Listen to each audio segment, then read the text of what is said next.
On today's Locked On Thunder podcast, Jabari Smith Jr. is working out for only two teams, and one of them is your Oklahoma City Thunder. Does that clear up the pathway at all for what the Thunder will do at pick two? Is it simply just Jabari Smith Jr. or Chet Holmgren? Plus, it's time for our Keegan Murray player profile and projection as we head into the NBA draft in 2 weeks from now. All that and more coming up on today's Locked On Thunder podcast on the Locked On Podcast Network, your teams every day. You are Locked On Thunder, your daily Oklahoma City Thunder podcast. Part of the Locked On Podcast Network, your team every day.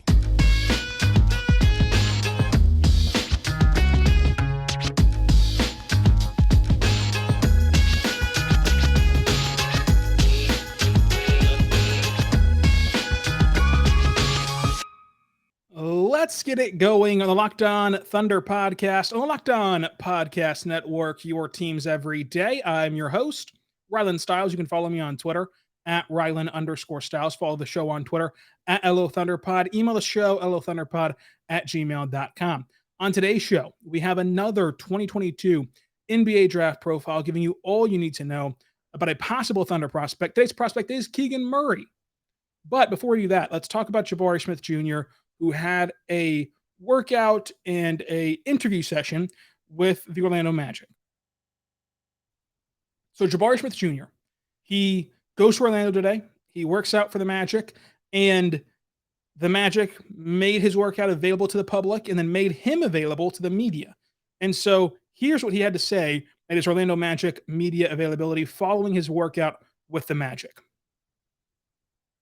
That this was your first workout. Did you meet with the Magic at the combine? No, I did not. I only met with the Thunder, but we wasn't able to meet. It just didn't work out. So we said that we was gonna meet when I came down to work out. So will there be others? Yes, I have one more workout with OKC, and that'll be it. How much does being the number one pick matter to you? I guess. I think it matters a lot. You know, with the names that have been the number one pick, and just the expectations and the pressure that comes with it. I think I'm ready for it, and I think it means a lot to me. Jabari, I don't know.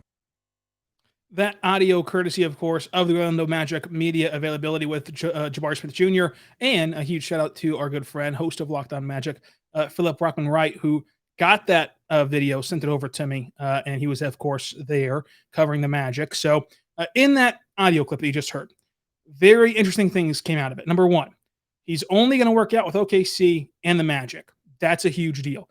He talked to the Thunder at the combine and only got to talk to the Thunder at the combine. Remember, these top tier guys at the combine, it's all rushed because they're going to pull themselves out. They're not going to play in the scrimmages. They're going to get measured, talk to a few teams, and leave. And so if your schedules if your schedules conflict with other players at a certain teams working out, then you're kind of out of luck at that point. So he only got to talk with the Thunder at the combine. I wouldn't say that's any signal about the Magic not talking to him. It's just how the combine would work. So he talked to the Thunder combine, will work out with the Thunder here in the coming weeks before the draft, and then has worked out with the Magic. And those are the only two workouts he's going to do. Now, this is interesting because as an agent, if you thought there was a world in which you'd fall to 3, you'd work out with Orlando. I mean, you work out with Houston. It's not as though falling to 3 is this huge slap in the face. So it feels as though his camp truly believes he'll go number 1 or number 2. And of course, the Thunder do not waste workouts, and especially, again, in the hustle and bustle of the combine, to squeeze in an interview with a specific player is a big deal. So it is a big deal the Thunder have interviewed him already, and we'll bring him in for a workout. He says he does care about going number 1 overall, but I think that any player will care about going number 1 overall. You heard whenever Chet Holmgren was asked about that, him saying he wants to go to whatever place is the best fit for him basketball-wise to help his career grow. That's another way to take it. But of course, it's no shame in wanting to go number 1 overall, no matter what team has that top selection. So the big question is, does this end the Jaden Ivey smokescreen? Is it officially going to be when the Thunder are putting the clock, whoever the Magic didn't take is going to OKC between Chet Holmgren and Jabari Smith Jr.? While I don't think it officially ends anything because Sam Presti can do whatever he wants to, whenever he wants to, and will surprise us all, right? He'll surprise us all no matter what we think we have figured out. I do think, though, that you should worry less.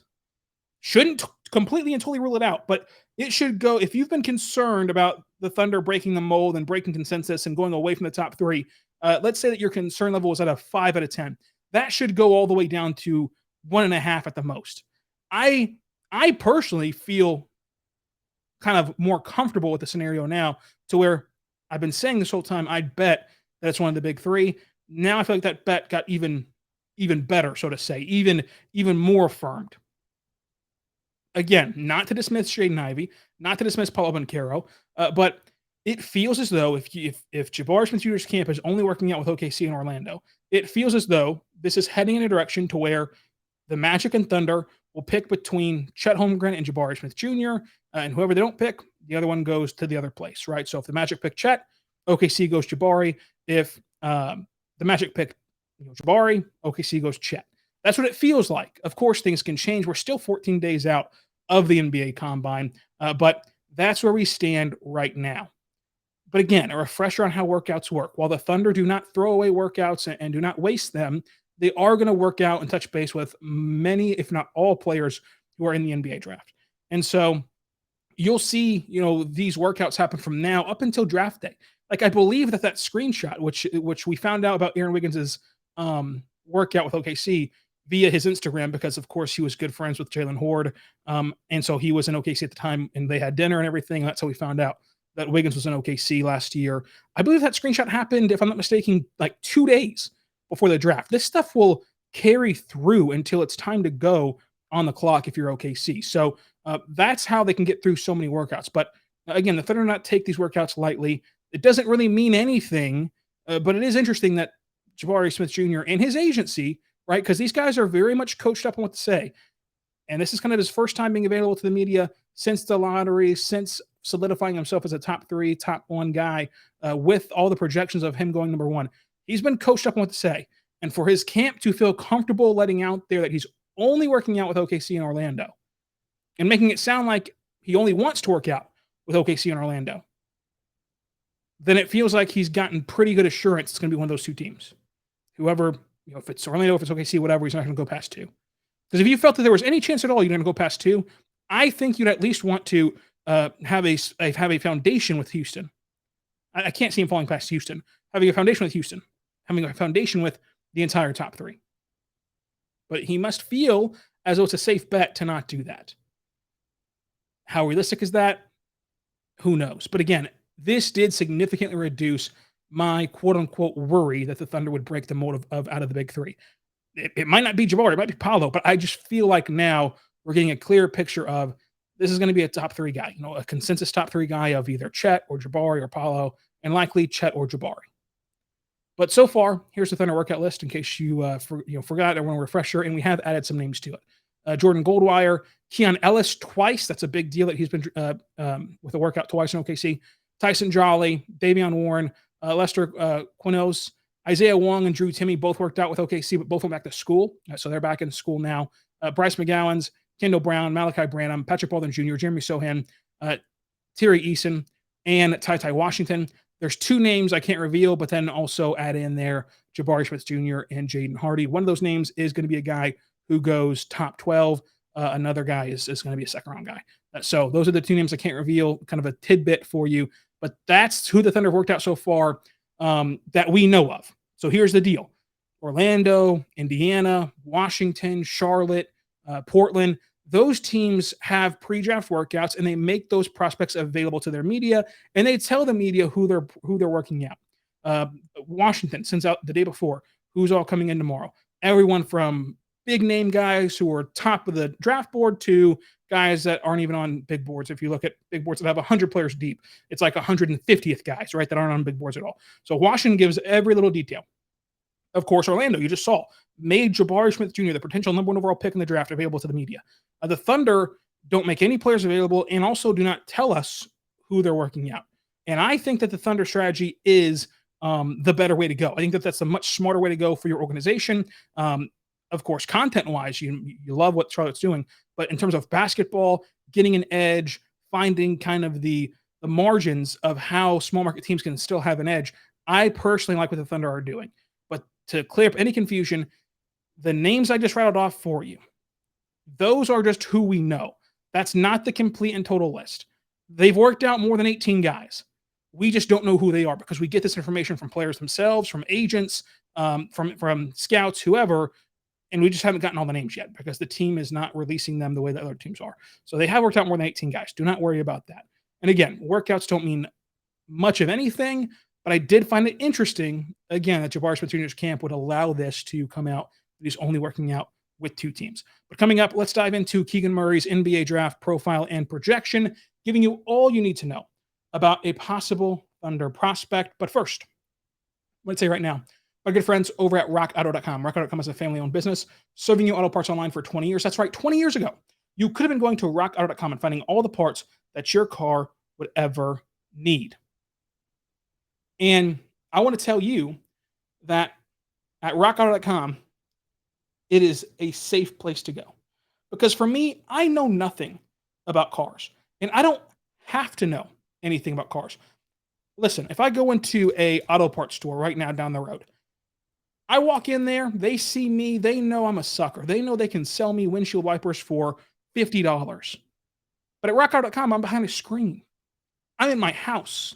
I'm in my underwear, right? So I could be a mechanic, a do-it-yourselfer, or a nobody like I am that knows nothing about cars, and I'm still going to get that same fair, reliably low prices of their amazing selection. So check them out today. Tell them Locked On sent you in the How Did You Hear About Us box, and then we'll do from there.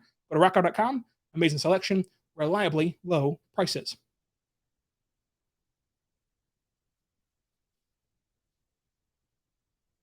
We are back on the Locked On Thunder podcast. On the Locked On Podcast Network, your teams every day. The ultimate NBA mock draft starts June 16th with over 50 insiders. Nothing equals the ultimate mock draft from Locked On. So it's the Locked On NBA Big Board Draft experts plus Audacity insiders. The first pick is made June 16th. Search Ultimate NBA Mock Draft and follow right now so you do not miss a pick because, folks, we had a fantastic haul here at Locked On Thunder. So, again, June 16th is the first pick, but also the second pick. So you're going to hear on June 16th who I have going to OKC in the Ultimate Mock Draft. Make sure to check it out anywhere you get your podcast from. A lot of fun being involved in that every single year that I've been on the network. Very fun stuff. This is always a very fun exercise. But I want to say right now about Keegan Murray. He's 6'8", 215, has a 7'6" wingspan. Going to be 22 years old, though, as a rookie. Whenever he starts his career, he'll be 22 years old, out of Iowa. The one sentence descriptor about the prospect, the Ringer does this great late bloomer who was unranked in high school, but could be a Swiss Army knife in the NBA. So let's get into what he does good, what he does bad, plus his availability, his range, his NBA comps, and his floor. Here's what he does good.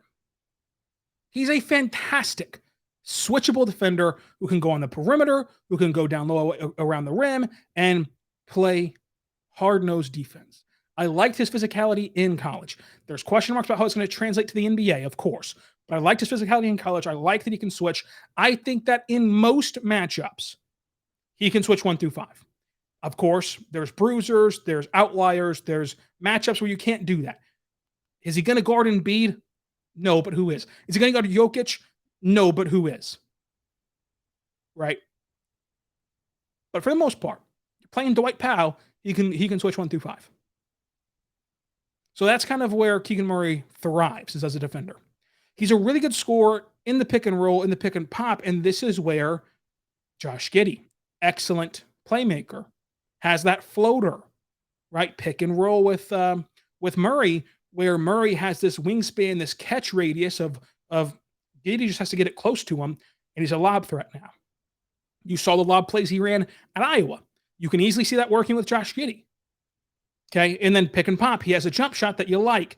Pick and pop at the elbow. Pick and pop at the three-point line. You know, that can be a real source of offense for him. And, of course, also with Shea, who gets downhill at a high clip and can get down to the rack. Which leads me to the next point. He's not a ball-dominant player. And even though he can be a scorer in this league, he does his damage when set up by others. Of course, we didn't get to see that much at Iowa. Did not have a ton of facilitators at Iowa. But in the NBA, you can clearly envision a role where Keegan Murray's in the corner, SGA drives, defense collapses, kicks out to a wide open Murray for three. Murray dunks it in. Murray shoots it in, right? Just described how Giddey can use Murray. Very versatile as a guy who can get set up by these lead guards. Like that a lot for OKC especially. Whenever he is having to create for himself, I like his step back. Add him to the list. Trey Mann, SGA, all of the step back, add in Murray to the list. And again, we mentioned the catch radius, which is outstanding. I think that he understands the game of basketball more than any other prospect.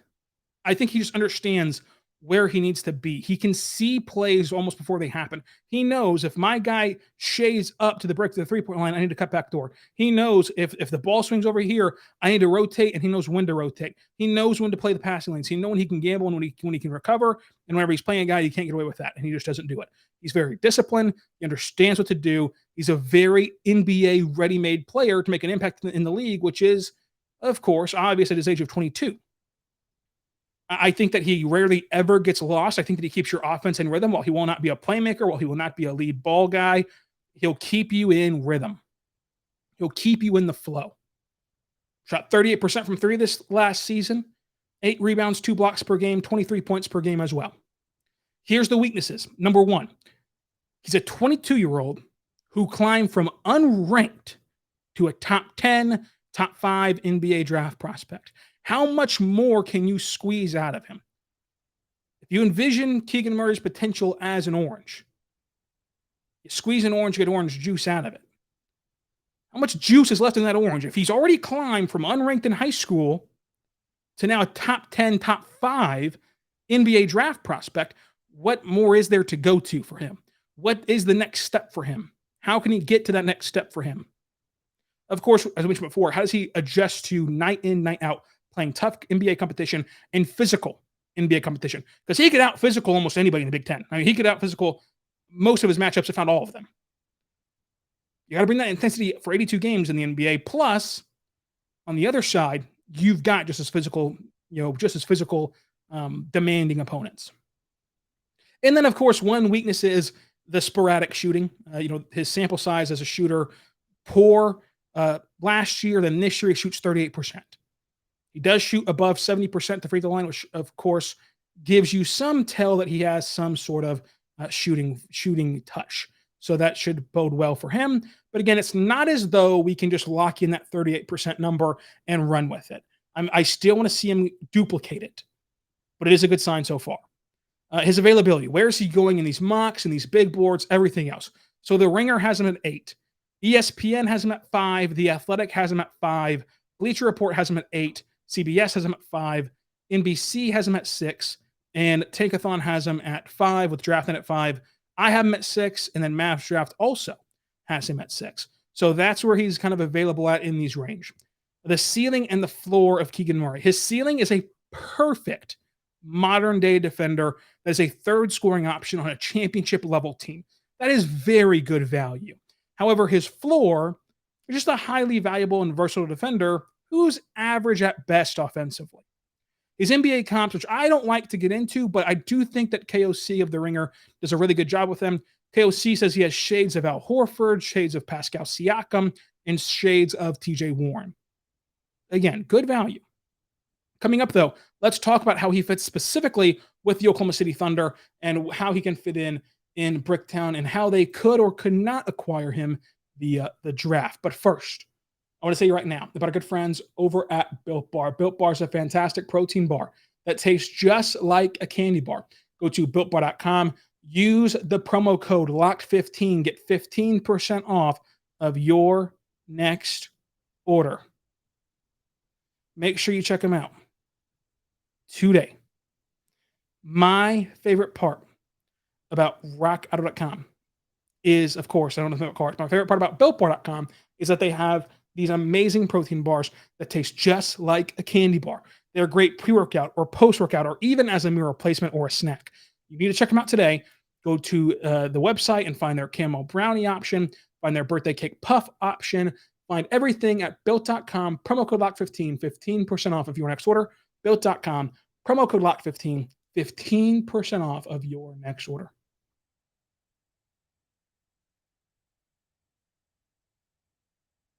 We are back on the Locked On Thunder podcast, on the Locked On Podcast Network. Thank you for making Locked On Thunder your first listen every single morning, every single day. We're here for you talking Thunder basketball. For your second listen, please go check out the Locked On NBA Big Board podcast, hosted by Rafael Barlow of NBA Draft Junkies and author of the NBA Big Board newsletter.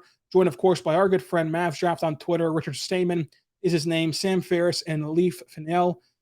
They give you an in-depth look at the NBA draft, mock drafts, player rankings, and of course, big boards. It's free and available, just as we are, wherever you get your podcast from, including on YouTube, talking all about the NBA draft. So make sure you go and check them out. Let's talk about Keegan Murray before we get out of here.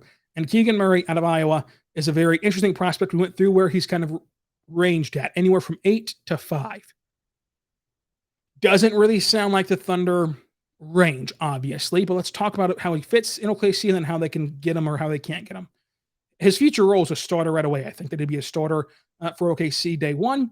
I think that he kind of makes that center / power forward / small ball versatile stuff that Mark tries to go for. I think he shores that all up in terms of the roster impact. Look, if you want to keep around Keegan Murray, obviously you just drafted him in this case. You want to keep around Jeremiah Robinson-Earl, who you just traded up for and traded assets for. At that point, you want to keep around Darius Bazley for the end of his contract. You drafted him in the first round. At that point, Isaiah Roby's dispendable. I like Isaiah Roby. I'm the creator of Isaiah Roby Island. I think Isaiah Roby has a very bright future in the NBA as a role player. But it comes down to how the business works. The Thunder invested a couple draft picks in JRE. In this case, they invested a top 12 pick in Keegan Murray. They invested a first-round pick in Bazley, who showed flashes at the end of last year. What they invest in Isaiah Roby? Justin Patton.